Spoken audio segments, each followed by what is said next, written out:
Hello everyone, my name is Mr. Sandeep Kumar Sharma.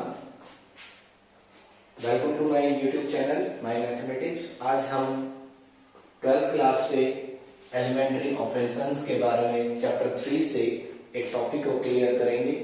तो जैसा कि हम सब जानते हैं, एलिमेंट्री ऑपरेशन एक बहुत ही इंपॉर्टेंट टॉपिक है। चैप्टर 3 में इसका यूज हम इनवर्स फाइंड करने के लिए करते हैं किसी भी मैट्रिक्स का, लेकिन यही एलिमेंट्री ऑपरेशंस यूज होते हैं डिटरमिनेंट में एक डिटरमिनेंट को दूसरे डिटरमिनेंट के इक्वल प्रूव करने के लिए। तो ये चैप्टर 3 के लिए ही नहीं बल्कि चैप्टर 4 के लिए भी बहुत इंपॉर्टेंट है। तो एलिमेंट्री ऑपरेशंस किस तरह, क्या टाइप्स होते हैं उनके, किस तरह अप्लाई होते हैं, तो आज हम ये सब इस वीडियो के अंदर सीखने वाले हैं। तो let's start the video. Elementary operations, देखिए कोई भी मैट्रिक्स अगर हम लेते हैं, हमने मैट्रिक्स को एक एग्जांपल के अंदर लिखना सीखा हुआ है कि 1 2 5 6। यहाँ पे हमने 4 एलिमेंट्स को एक 2x2 ऑर्डर मैट्रिक्स की फॉर्म में एक्सप्रेस किया है। तो देखिए अगर हम ऑपरेशन अप्लाई करना चाहते हैं तो फर्स्ट जो ऑपरेशन आता है मैट्रिक्स पे वो आता है एलिमेंट्री रॉ ऑपरेशंस। एक एलिमेंट्री कॉलम ऑपरेशन होता है, रॉ ऑपरेशन और कॉलम ऑपरेशन एप्लीकेशन में लगभग सेम रहेगी, बस जो रॉ ऑपरेशंस होंगे उन्हीं को कॉलम ऑपरेशंस के अंदर कन्वर्ट कर लिया जाना है। तो हम स्टार्ट करते हैं रॉ ऑपरेशंस में और उसके साथ में मैं कॉलम ऑपरेशन को एक्सप्रेस करके दिखाऊंगा। तो यहाँ पे फर्स्ट जो ऑपरेशन आता है R I interchange with R J. तो इस ऑपरेशन का मीनिंग है, means ith row is interchanged with jth row। तो इसी तरह से अगर हम इस ऑपरेशन को मैट्रिक्स A के लिए अप्लाई करना चाहते हैं और हम यहां पे लिखते हैं R1 इंटरचेंज्ड विद R2, तो हमारा नया मैट्रिक्स बन के आएगा।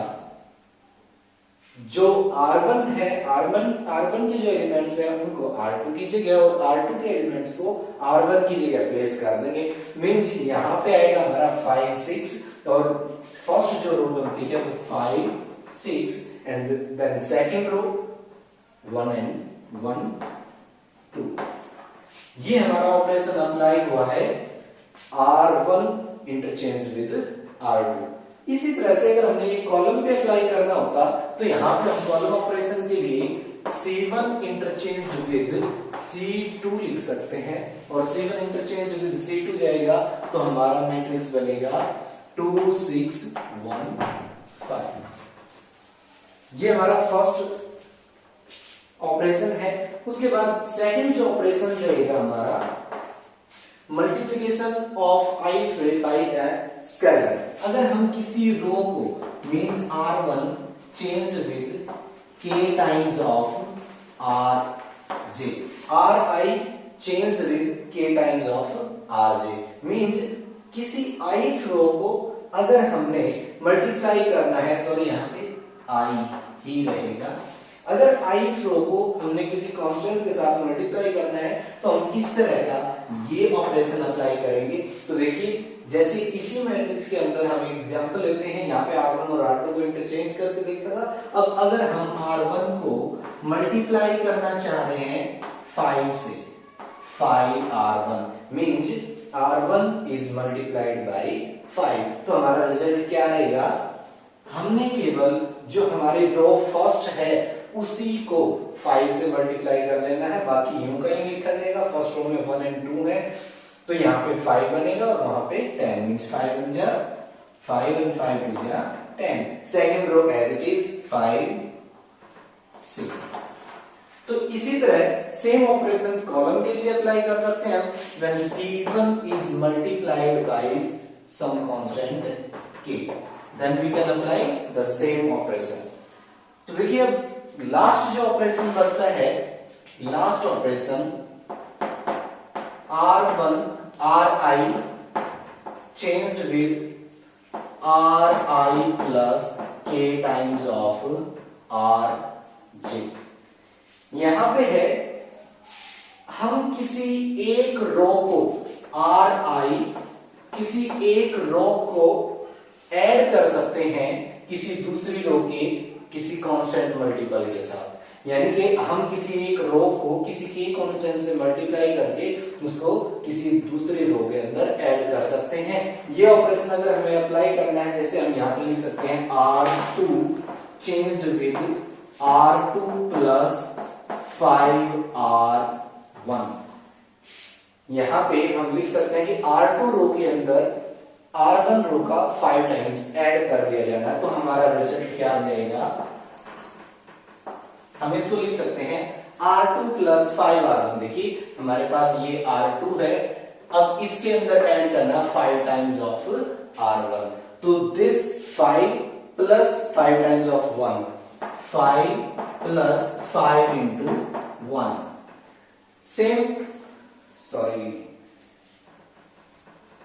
चेंज होगा हमारा R2 के अंदर, तो पहले हम R1 को यूं का यूं लिखते हैं 1 2। अब चेंज करते हैं R2 के अंदर, तो 5 प्लस 5 टाइम्स ऑफ R1 1, ये फर्स्ट एलिमेंट। और इसी तरह से सेकंड एलिमेंट के अंदर R2 के अंदर यहां पे 6 है प्लस 5 और R1 6 के साथ R1 के अंदर 2 है। अब इसको सिंप्लीफाई करेंगे तो हमारा रिजल्ट बनेगा 1 2 5 या 5 प्लस 5 10, 5 टू 10 प्लस 6 16। तो इस तरह से ये हमारा रिजल्ट सामने आता है। तो ये थे हमारे basic elementary operation.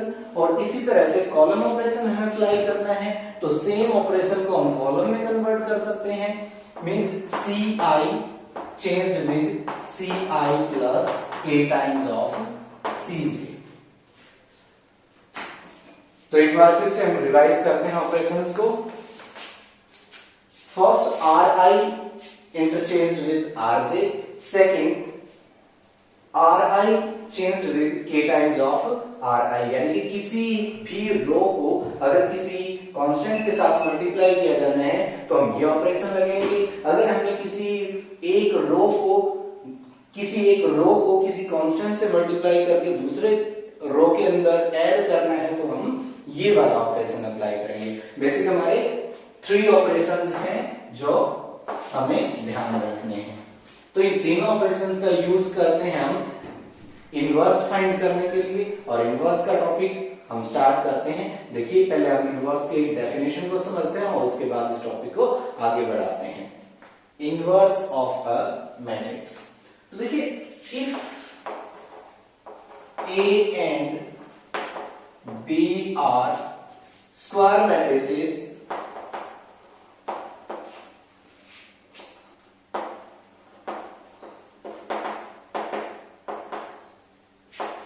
such that AB equals to identity, then A inverse equal to B और B inverse equal A। यानी कि अगर A और B हमारे पास दो स्क्वायर मैट्रिक्स हैं और इस तरह से हैं कि जब हम A की B से मल्टीप्लाई करते हैं या फिर B की A से मल्टीप्लाई करते हैं और दोनों की मल्टीप्लिकेशन आइडेंटिटी मैट्रिक्स के इक्वल आती है, तो दोनों मैट्रिक्स एक दूसरे के इनवर्स कहलाते हैं, यानी A and B are invertible. Condition ये है कि दोनों मैट्रिक्स स्क्वायर मैट्रिक्स होने जरूरी है। तो उसके बाद हम ये थी बेसिक डेफिनेशन कि किसी मैट्रिक्स का इनवर्स क्या होता है, यानी किसी मैट्रिक्स का इनवर्स एक दूसरा मैट्रिक्स होता है जो सेम ऑर्डर में होता है और उस मैट्रिक्स की फर्स्ट मैट्रिक्स के साथ जो मल्टीप्लिकेशन होती है वो आइडेंटिटी मैट्रिक्स के इक्वल होती है। तो इसकी कुछ प्रॉपर्टीज है मैट्रिक्स के अंदर। प्रॉपर्टीज में फर्स्ट हम बात करते हैं A inverse and again its inverse will become equal to A. Next, A plus B and its inverse will equal to A inverse plus B inverse and same for subtraction. And the third one is k times of a and its inverse equal to k times of a inverse. And last property, a into b inverse equal to b inverse a inverse. ये सभी properties हमने किसी matrix का transpose find करते time पे भी पढ़ी थी, कुछ इसी टाइप की प्रॉपर्टीज थी। तो इनवर्स के अंदर भी ये प्रॉपर्टीज हैं, हमें ध्यान रखना है। तो देखिए, हम कोई भी मैट्रिक्स लेते हैं और उसका इनवर्स कैसे निकालते हैं ये हम एक एग्जांपल के थ्रू समझेंगे, लेकिन फिर भी एक छोटा सा बेसिक मैं आपको समझा देता हूं कि किस तरह से आप उसका इनवर्स फाइंड करेंगे और किस प्रोसीजर को हम फॉलो करते हैं। देखिए, अगर आप एक मैट्रिक्स लेते हो इस तरह से 2x2 ऑर्डर का स्क्वायर मैट्रिक्स, तो आपको फॉलो करना है कि फर्स्ट स्टेप जो A11 एलिमेंट है इसको हमने बनाना है, इसको कन्वर्ट करेंगे इक्वल टू 1। जब ये 1 हो जाएगा तो सेकेंड स्टेप में इस एलिमेंट के बिलो जितने भी एलिमेंट्स होंगे उन सबको बनाना है 0, यानी कि इसके बिलो A21 इसको कन्वर्ट किया जाएगा 0। और यहां के बाद जब ये 1 और ये 0 हो जाएगा तो नेक्स्ट स्टेप हमारा थर्ड स्टेप, ये D एलिमेंट मींस A22 को हम करेंगे 1 के अंदर चेंज, और इसकी हेल्प से इसके ऊपर या इसके नीचे जितने भी एलिमेंट्स होंगे उनको बनाएंगे 0, यानी कि अब इसकी हेल्प से हम A12 को चेंज करेंगे 0 में। और इसी तरह से आगे कोई 3x3 ऑर्डर का मैट्रिक्स होगा तो उसके अंदर फर्स्टली A33 को 1 चेंज करेंगे और फिर इसकी हेल्प से A32 या फिर A23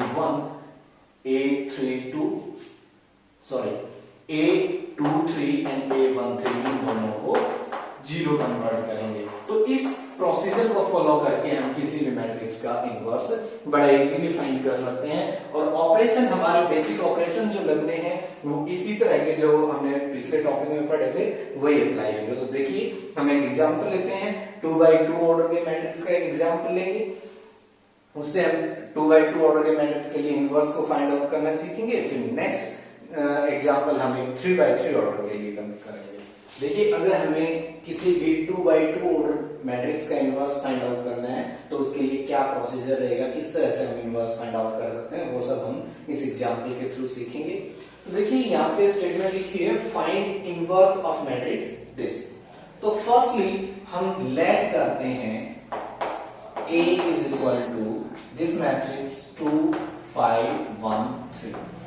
अब देखिए, इनवर्स जो मैट्रिक्स होता है उसके लिए हमने डेफिनेशन में पढ़ा था कि इसका इनवर्स एक बी मैट्रिक्स होगा जिसकी ए मैट्रिक्स के साथ मल्टीप्लिकेशन आइडेंटिटी के इक्वल होगी। तो हम लिखेंगे यहां पे, तो we know that A is equal to identity into A। किसी मैट्रिक्स को किसी आइडेंटिटी के साथ मल्टीप्लाई करेंगे तो कोई फर्क नहीं पड़ेगा, रिजल्ट पे हमारा सेम वही मैट्रिक्स रहेगा। तो देखिए, हम यहां पे वैल्यूज पुट करते हैं, A is equal to matrix 2 5 1 3 equal identity 2x2 order identity, यहाँ पे 1 0 0 1 इंटू A।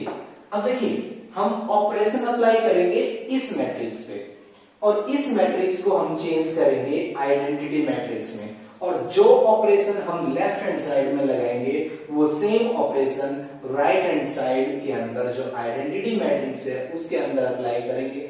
जब ये मैट्रिक्स आइडेंटिटी में चेंज हो जाएगा तो यहाँ पे एक नया मैट्रिक्स आ जाएगा जिसको हम B सपोज कर सकते हैं, यानी कि identity equals to B times of A। तो कहने का मतलब है A का इनवर्स B आ जाएगा। तो देखिए, हम किस तरह से करेंगे। हमने स्टेप बताया था कि सबसे पहला स्टेप आप A11 को 1 बना लीजिए। तो देखिए, अब A11 को 1 बनाने के दो तरीके हैं। सबसे पहला जो फर्स्ट वे है वो इसको 2 से डिवाइड कर दिया जाए, यानी कि पूरी रो को ही 2 से डिवाइड किया जाएगा। या फिर आप ये कर सकते हो कि इस 2 एलिमेंट में से ये 1 अगर सब्ट्रैक्ट कर दिया जाए तो भी यहाँ पे 1 हो जाएगा। तो आपको ऑपरेशन कुछ इस टाइप से अप्लाई करना है जिससे आपके क्वेश्चन के अंदर फ्रैक्शन पार्ट मिनिमम बने। अगर आप फ्रैक्शन से बच सकते हैं तो आपकी कैलकुलेशन थोड़ी इजी रहेगी, लेकिन फिर भी अगर आप कैलकुलेशन इजीली कर सकते हैं तो फ्रैक्शन से भी कोई प्रॉब्लम नहीं होगा। आप ऑपरेशन सही होना चाहिए बस।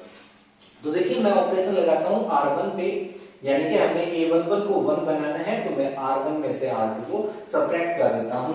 तो हम अप्लाई करते हैं ऑपरेशन R1 पे, हमने चेंज करना है R1 को, तो R1 changed with R1 minus R2।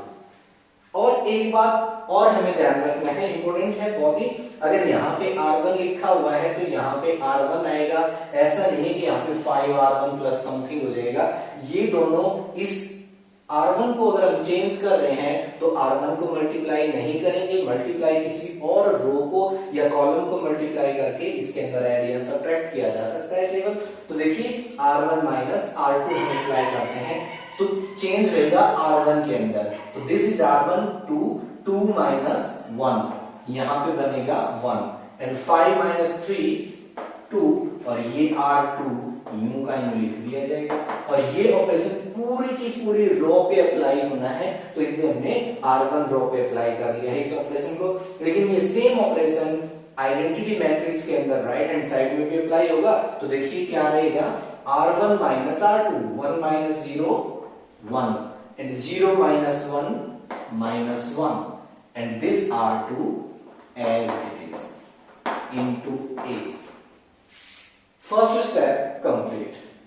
अब देखिए इस R1 जो हमने R1 के अंदर 1 बनाया है, इसकी हेल्प से R2 के अंदर जो भी एलिमेंट है उसको बनाना है 0।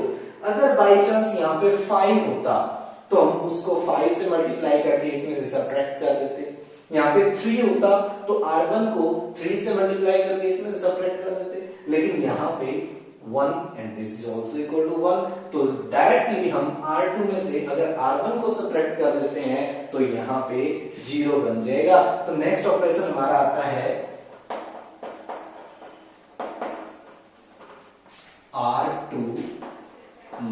R2 changed with R2 minus R1। तो देखिए यहाँ पे फर्स्ट रो यूं क्यों लिखी जाएगी, तो हमने रिप्लेस करना है R2 को किससे, R2 माइनस R1 से। तो R1 एज इट इज लिखा जाएगा 1 2 and R2, this is R2 and minus R1, यानी कि इन एलिमेंट्स में से R1 के एलिमेंट्स माइनस कर लेना है। तो this 1 minus this 1 0 and 3 minus 2 1। तो सेम ऑपरेशन हम यहां पे अप्लाई करेंगे, R1 यूं कहीं लिखेंगे, यानी कि 1 minus 1 and this R2 and this is R1, तो 0 minus 1 minus 1 and 1 and this minus minus will become plus, 1 minus minus plus, 1 plus 1 2। तो इस तरफ A। तो देखिए नेक्स्ट हमारा स्टेप था कि A22 को जब ये 1 और उसके बाद इसके बिलो सभी एलिमेंट्स 0 हो जाएंगे तो उसके बाद अगला स्टेप है हमारा A22 को 1 बनाने का, लेकिन ये ऑलरेडी 1 आ चुका है। अगर यहाँ पे 1 नहीं होता, बाई चांस यहाँ पे 5 होता, तो हम ऑपरेशन लगा सकते थे, इस पूरी R2 को 5 से डिवाइड कर दिया जाए, 0.5 0 रहेगा और 5/5 1 हो जाएगा। लेकिन हमें एक बात ध्यान रखनी है कि वो ऑपरेशन हम कभी नहीं लगाएंगे जिनमें जो चेंजेस हम पहले कर चुके हैं अगर वो फिर से रिप्लेस हो जाएं, तो ऐसा कोई ऑपरेशन हम नहीं लगाएंगे। यानी कि ये 1 और 0 हमने बना लिए हैं, तो जो नया ऑपरेशन हम लगाएंगे उसका इफेक्ट इन दोनों पे नहीं पड़ना चाहिए। तो देखिए अब हम इसको 1 बनाने का था, ये ऑलरेडी 1 है।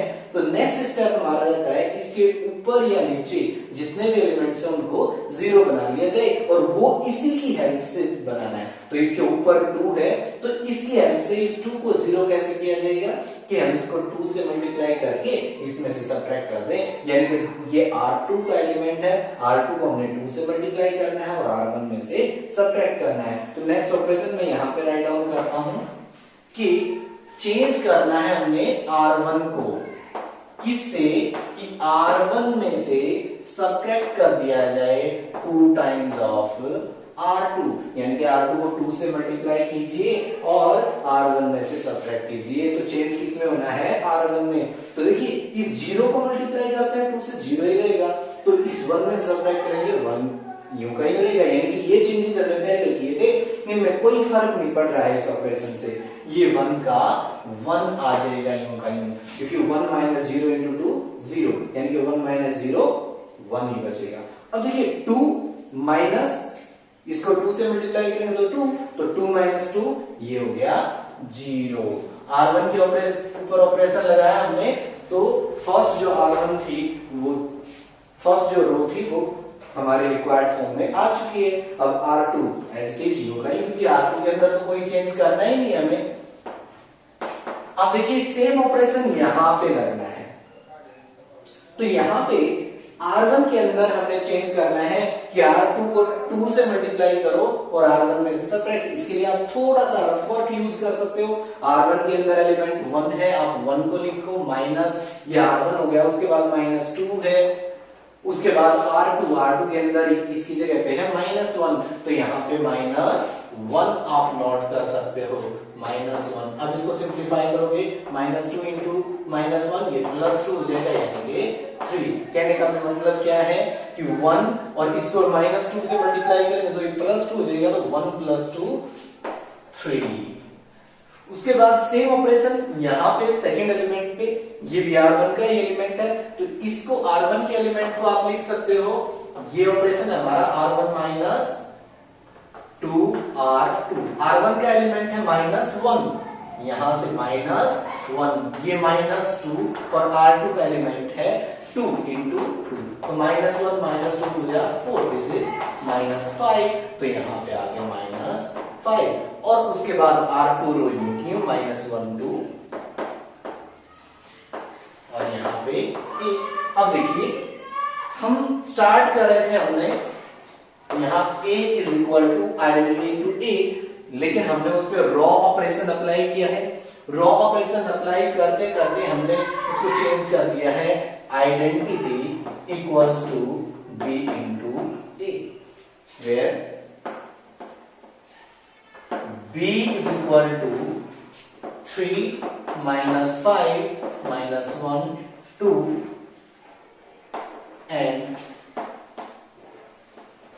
a inverse equal to b, जो कि 3 minus 5 minus 1 2।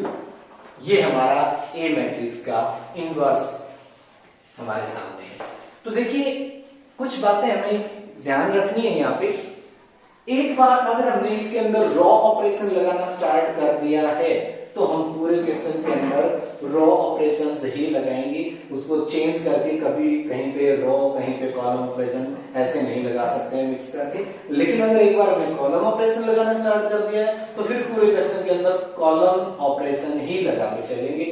ये क्वेश्चन हमने किया है एलिमेंट्री रॉ ऑपरेशन का यूज करके। अगर एलिमेंट्री कॉलम ऑपरेशन का यूज करना होता तो जैसे एलिमेंट्री रॉ ऑपरेशन का यूज करते टाइम पे हमने क्या किया था, a11 को 1 बनाया था, फिर इसकी हेल्प से इसके नीचे सभी एलिमेंट्स को 0 बनाएंगे, फिर a22 को 1 बनाएंगे, फिर उसकी हेल्प से उसके ऊपर या नीचे सभी को 0 बनाएंगे, फिर a33 को 1 बनाएंगे, फिर उसकी हेल्प से उसके ऊपर और नीचे 0 बनाएंगे। ये सीरीज हमने लेके चलनी है। लेकिन अगर एलिमेंट्री कॉलम ऑपरेशन अप्लाई करना है तो उसके लिए सबसे पहले a11 को 1 बनाएंगे, उसके बाद उसकी हेल्प से उसके साथ वाले जो कॉलम्स हैं उसके बाद जितने भी कॉलम्स आएंगे C2 C3 उन सभी को 0 बनाएंगे, उसमें कॉलम्स को 0 बनाएंगे, फिर उसके बाद a22 को 1 बनाएंगे और उसकी हेल्प से C1 और C3 अगर हैं तो उनको 0 बनाएंगे, फिर A33 को 1 बनाएंगे,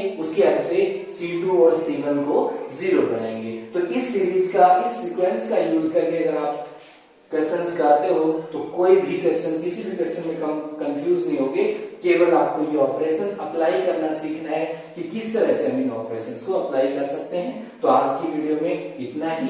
एक 3x3 ऑर्डर का मैट्रिक्स, उसका इनवर्स फाइंड आउट करने रहता है। वैसे मैंने तरीका बता दिया है, आप खुद ट्राई करके देख सकते हैं, लेकिन फिर भी अगर कोई डाउट रहती है तो I am always there for you. तो उसको भी हम कवर करेंगे किसी और वीडियो में। Thank you.